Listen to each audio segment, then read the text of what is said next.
Then the Lord answered Job out of the whirlwind. Who is this that darkens counsel by words without knowledge? Gird up your loins like a man, I will question you, and you shall declare to me. Where were you when I laid the foundation of the earth? Tell me if you have understanding. Who determined its measure? Surely you know. Or who stretched the line upon it? Or what were its bases sunk? Or who laid its cornerstone?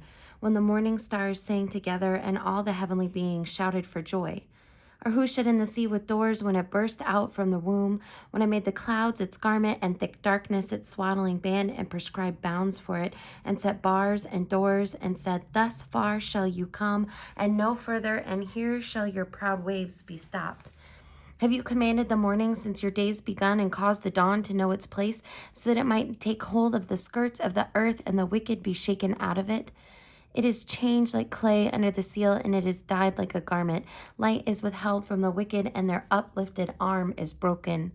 Have you entered into the springs of the sea, or walked the recesses of the deep? Have the gates of death been revealed to you, or have you seen the gates of deep darkness?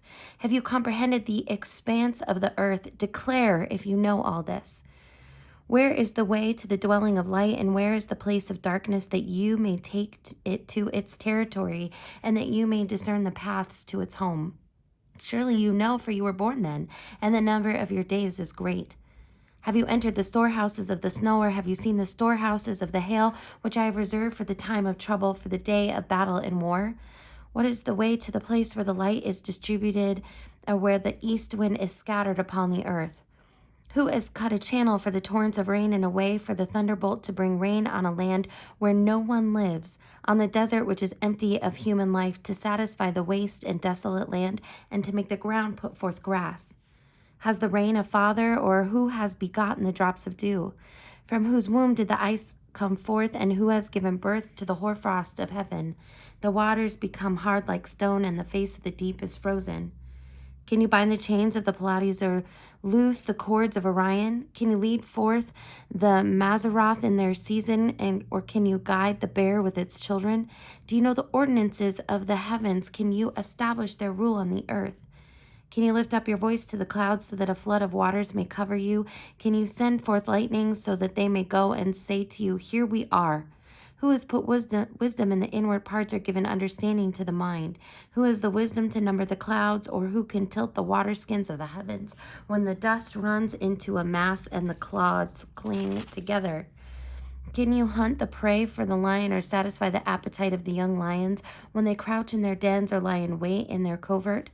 Who provides for the raven its prey when its young ones cry to God and wander about for lack of food?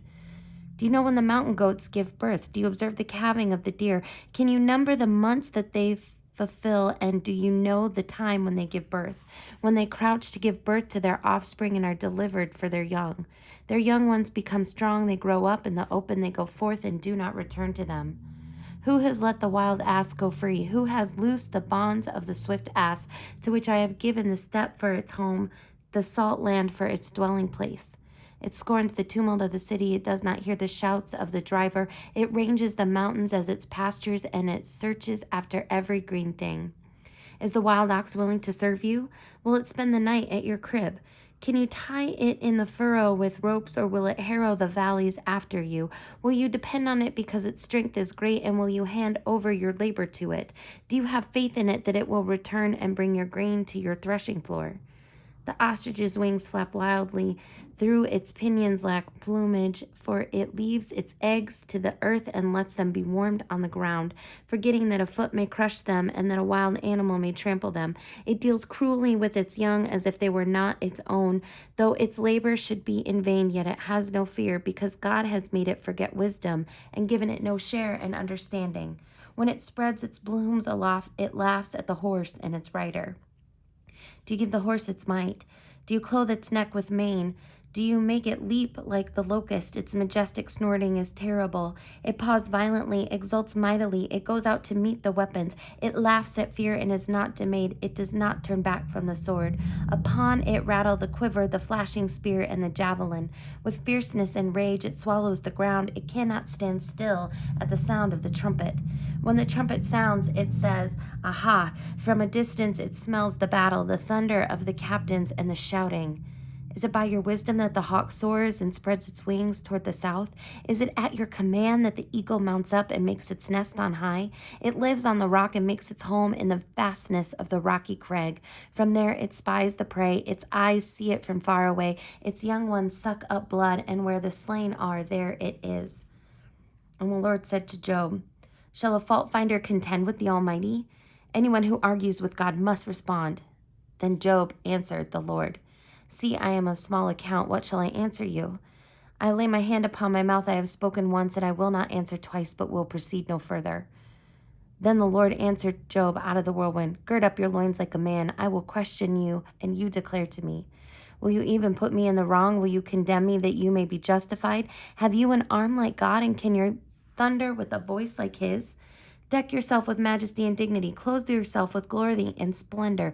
Pour out the overflowings of your anger, and look on all who are proud and abase them. Look on all who are proud and bring them low. Tread down the wicked where they stand. Hide them in the dust together. Bind their faces in the world below. Then I will also acknowledge to you that your own right hand can give you victory.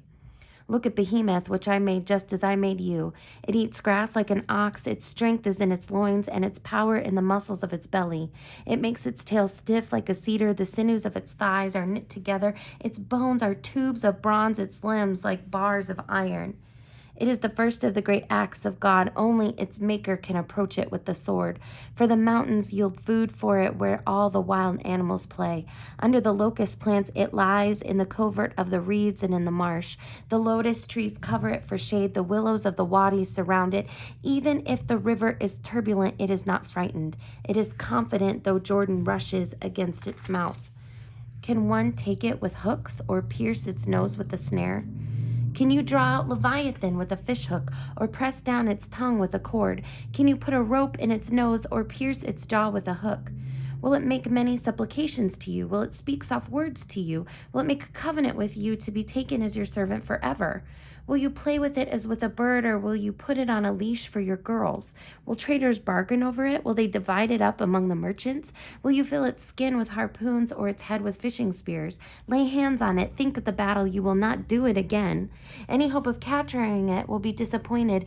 Were not even the gods overwhelmed at the sight of it? No one is so fierce as to dare to stir it up. Who can stand before it?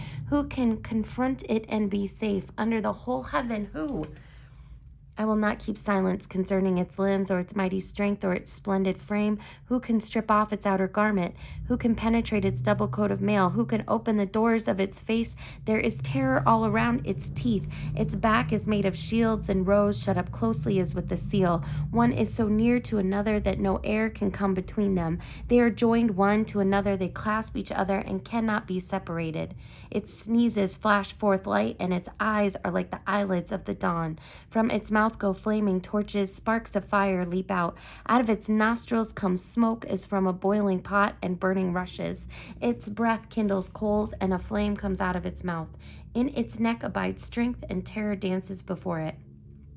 The folds of its flesh cling together. It is firmly cast and immovable. Its heart is as hard as stone, as hard as the lower millstone. When it raises itself up, the gods are afraid. At the crashing, they are beside themselves. Though the sword reaches it, it does not avail, nor does the spear, the dart, or the javelin. It counts iron as straw and bronze as rotten wood. The arrow cannot make it flee. Sling stones for it are turned to chaff. Clubs are counted as chaff. It laughs at the rattle of javelins.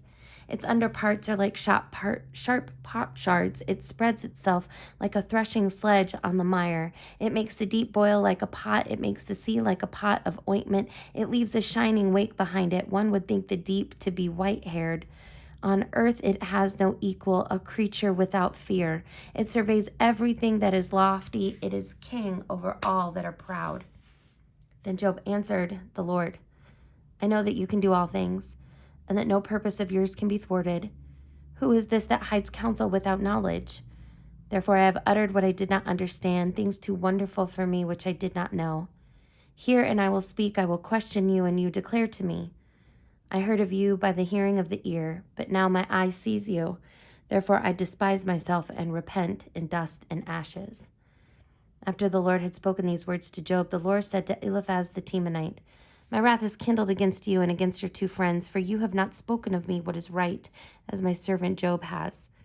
Now therefore take 7 bulls and 7 rams, and go to my servant Job, and offer up for yourselves a burnt offering, and my servant Job shall pray for you. For I will accept his prayer, not to deal with you according to your folly. For you have not spoken of me what is right, as my servant Job has done.